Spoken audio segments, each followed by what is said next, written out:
గౌరవ శ్రీహరి గారు 2 నిమిషాల్లో కంప్లీట్ చేయండి.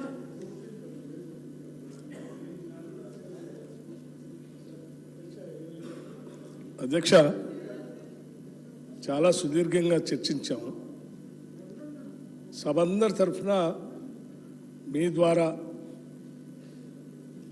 మాజీ ముఖ్యమంత్రి గారికి, గౌరవ ప్రతిపక్ష నాయకులు గారికి నేను ఒక విజ్ఞప్తి చేయదలుచుకున్నాను. కృష్ణానది నీళ్ళకు సంబంధించి చాలా రాష్ట్రానికి సంబంధించినంత చాలా ముఖ్యమైనటువంటి అంశం. జరిగినటువంటి అన్యాయాన్ని ఉత్తమ్ కుమార్ రెడ్డి గారు కళ్ళకు కట్టినట్టు ప్రజెంటేషన్ ఇచ్చి ఉన్నటువంటి అపోహలన్నింటినీ పటాపంచలు చేసి జరిగిన నష్టాన్ని ఏ రకంగా సరిచేయాలో వారు చాలా స్పష్టంగా సభలో మనందరికి చూపించారు, రాష్ట్రానికి కూడా చూపించారు. తదుపరి కార్యాచరణ ఏ రకంగా ఉండాలో దానికోసం తీర్మానం కూడా ప్రవేశపెట్టారు. అటువంటి తీర్మానం పైన మాజీ ముఖ్యమంత్రి గారు కూడా 10 సంవత్సరాలు ఈ రాష్ట్రాన్ని పాలించారు. వారికి కూడా అనుభవం ఉన్నటువంటి నాయకులు. వారు కూడా సభకు వచ్చి ఈ చర్చలో పాల్గొని వారు కూడా విలువైనటువంటి సలహాలు, సూచనలు ఇచ్చి ఈ తీర్మానానికి సంపూర్ణమైనటువంటి మద్దతు తెలుపుని ఉంటే రేపొద్దున మనందరం చేసినటువంటి తీర్మానం కేంద్రంలో ఈ తీర్మానాన్ని పంపిస్తూ ఉన్నాం. అక్కడ కూడా సభ ఏకగ్రీవంగా తీర్మానం చేసింది. అనుభవం కలిగినటువంటి మాజీ ముఖ్యమంత్రి గారు కూడా దీనికి మద్దతు తెలిపారనేటువంటి ఒక బలం మాకు కూడా చేకూరుతుంది. చాలా బాగుండేదని మేము ఆశించాము అధ్యక్ష. నేను ఇప్పటికి కూడా వారికి విజ్ఞప్తి చేస్తూ ఉన్నాను. అనుభవం కలిగినటువంటి నాయకులు రావాలి, సభకి చెప్పాలి. ఇటువంటి రాష్ట్రానికి సంబంధించిన ప్రయోజనాలు ఉన్నప్పుడు రాష్ట్ర ప్రయోజనాల కోసం రావాలి. ఇదంతా వదిలేసి ఇప్పుడే మా రాజగోపాల్ రెడ్డి గారు చెప్పినట్టు ఇక్కడ విలువైనటువంటి ఈ తీర్మానానికి మద్దతు ఇచ్చి సాధించాలని అనుకుంటున్నటువంటి మా ఉత్తమ్ కుమార్ రెడ్డి గారు చేసిన తీర్మానం ఫలితాలు సాధించాలని సభ కోరుకుంటూ ఉంటే సభ వదిలేసి ఎక్కడో నల్గొండ పోతా అంటే ఉపయోగం లేదు. దయచేసి సభకు వచ్చి ఈ తీర్మానానికి మద్దతు తెలిపి వారు వీరు అందరు కలిసి సభ అంతా ఏకీకృతంగా తీర్మానం చేసి తీర్మానం రావాలని చెప్పి నేను విజ్ఞప్తి చేస్తున్నాను. వారికి మీ సభలో ఉన్నటువంటి బీఆర్ఎస్ పార్టీ నాయకులు అందరికి కూడా నేను విజ్ఞప్తి చేస్తున్నాను. దయచేసి ఒకసారి వారితో మాట్లాడండి. ఇటువంటి విలువైన ఉన్నప్పుడు వచ్చి రావాలి, విలువ సలహాలు ఇవ్వాలని కోరుతా ఉన్నాను. Thank you. నమస్కారం. శ్రీహరి గారు 2 నిమిషాలు. అధ్యక్ష, గౌరవనీయులు హరీష్ రావు గారు మాట్లాడినా లేక నేను మాట్లాడినా ఈ తీర్మానం పైన మా పార్టీ యొక్క ఆలోచన విధానాన్ని ఇక్కడ మేము ప్రతిబింబిస్తున్నాం.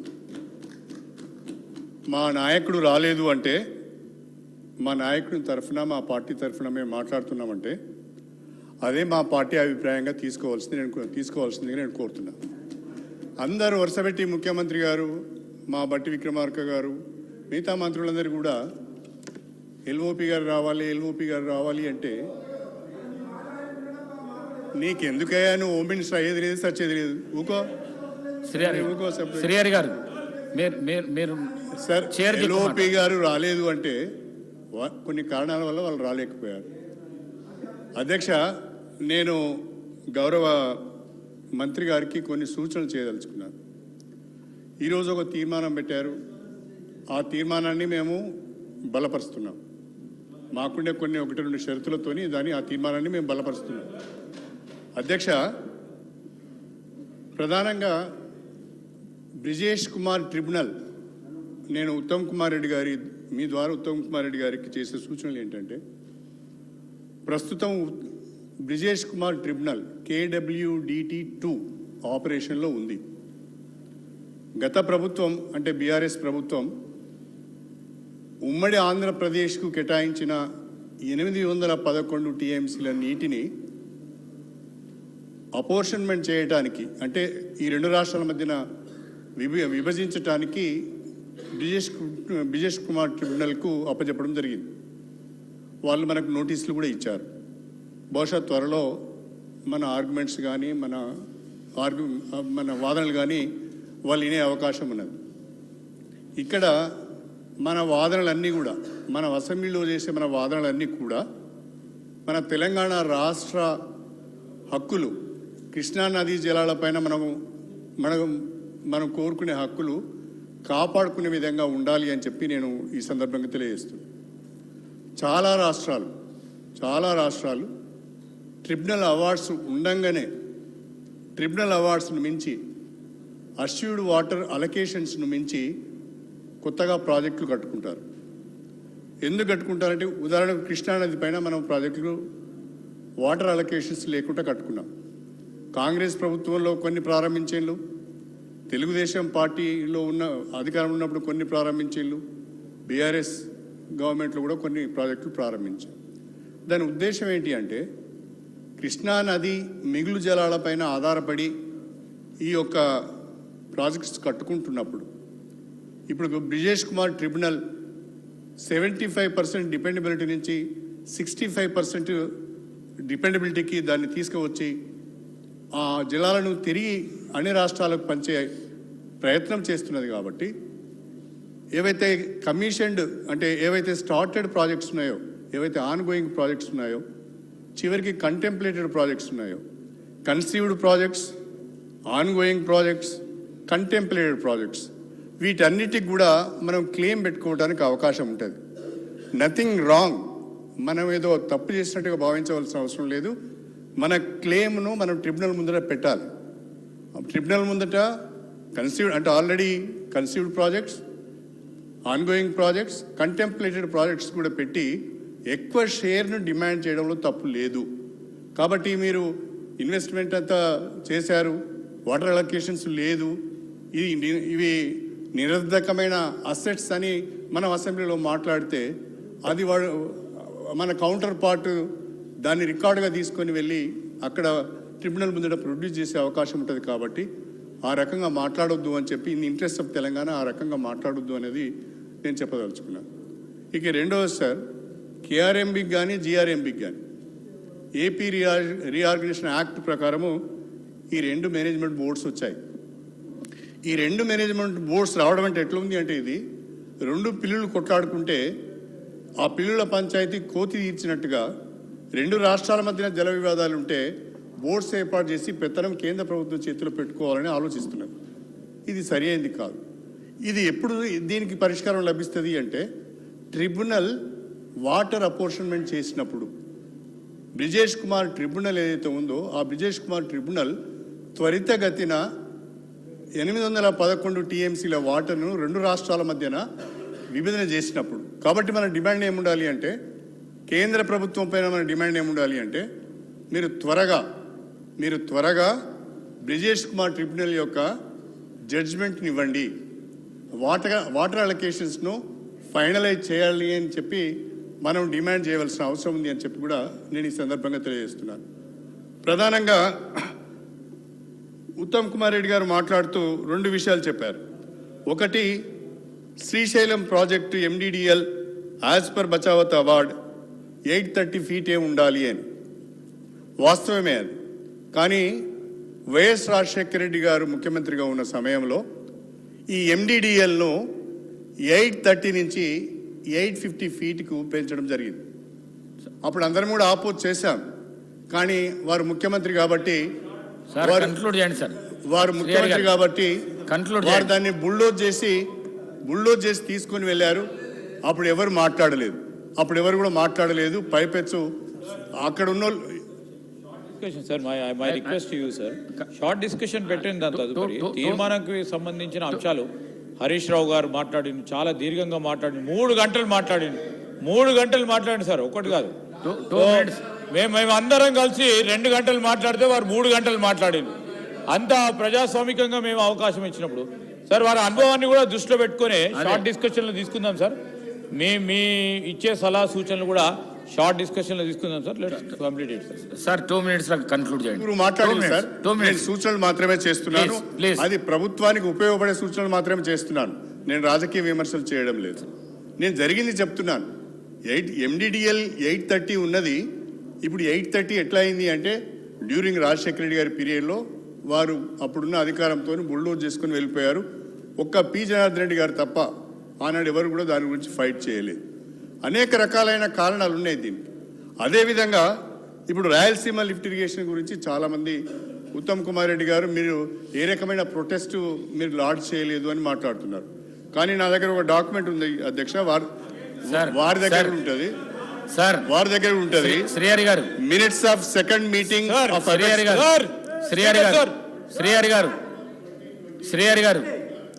శ్రీహరి గారు మీరు చెప్పేటివన్నీ ఆల్రెడీ మాజీ ఇరిగేషన్ మినిస్టర్ హరీష్ రావు గారు మొత్తం చెప్పింది. మీరు ఏదన్నా సూచన సలహాలు చేసేది ఉంటే చేయండి.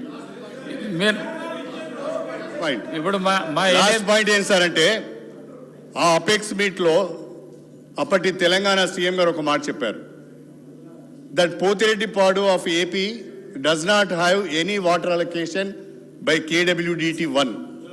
The project was operationalized in supply. You have to please come to our rescue, sir. Sir, he is repeating, sir. He is repeating, sir. Whatever Harish Rao garu told, sir is also irrigation minister గారు. Speaker sir, నేను ప్రవేశపెట్టిన తీర్మానంపై గౌరవ ముఖ్యమంత్రి గారు, గౌరవ deputy CM గారు, గౌరవ మంత్రివర్యులు, సీనియర్ శాసనసభ్యులు మాజీ ఇరిగేషన్ మినిస్టర్ హరీష్ రావు గారు, బీజేపీ నుంచి మహేష్ రెడ్డి గారు, అక్బరుద్దీన్ ఓవైసీ గారు, సిపిఐ పార్టీ నుంచి సాంబశివరావు గారు, జూపల్లి కృష్ణారావు గారు, రాజగోపాల్ రెడ్డి గారు, కడియం శ్రీహరి గారు, అందరి పేర్లు కవర్ చేసిన అనుకుంటా. మీరు అందరు కూడా రెజల్యూషన్పై మాట్లాడారు. మీరు చెప్పిన సూచనలు సలహాలు తప్పనిసరిగా ప్రభుత్వం ఒక పాజిటివ్ కన్స్ట్రక్టివ్ యాటిట్యూడ్తో ముందుకు పోతాం. మీరు చెప్పిన అన్ని విషయాలను కూడా నేను నోట్ చేసుకున్నాను. మీరు ఎవరికన్నా రిటర్న్ రిప్లై కావాలంటే నేను తర్వాత కూడా ఇస్తాను.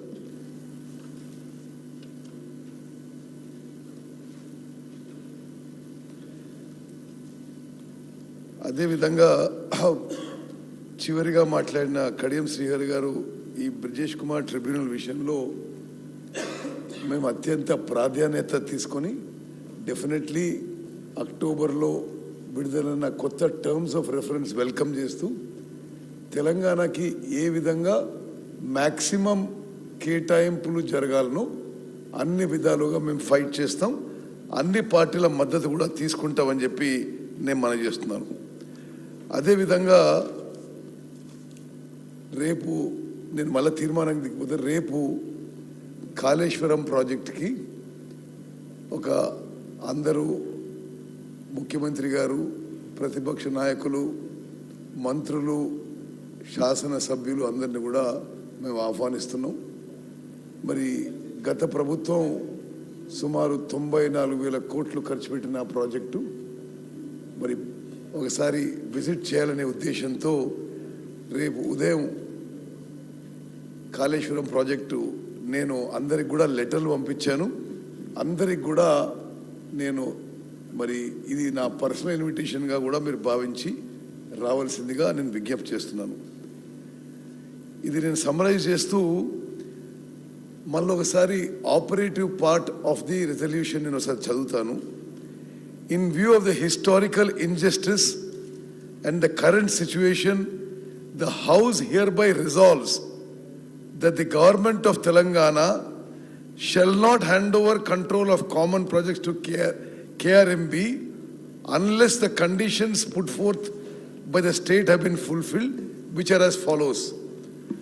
Water sharing between AP and Telangana shall be on the basis of catchment area, drought-prone area, basin population and cultivable area. In-basin needs shall be met first on priority as per KWDT1. Srisailam project was sanctioned as a hydroelectric project by Planning Commission in 1962 for supplying 264 TMC to Nagarjun Sagar project. Accordingly, MDDL of Srisailam shall be plus 830 feet as per KWDT 1 award. Outside basin diversion from Srisailam reservoir shall be limited to 34 TMC, 15 TMC for Chennai water supply and 19 TMC for SRBC. These were approved by CWC. The use towards drinking water shall be reckoned as 20% of drawal towards consumptive use as stipulated by KWDT 1. States shall be permitted to carry over water to the next year as per KWDT 1 and shall not be accounted as use in the next year account. Unauthorized construction of projects, expansions, new components diverting Krishna water to outside basin shall not be permitted strictly unless approved by CWC/Ministry of Water Resources. I now appeal to all parties to unanimously support our resolution. Thank you.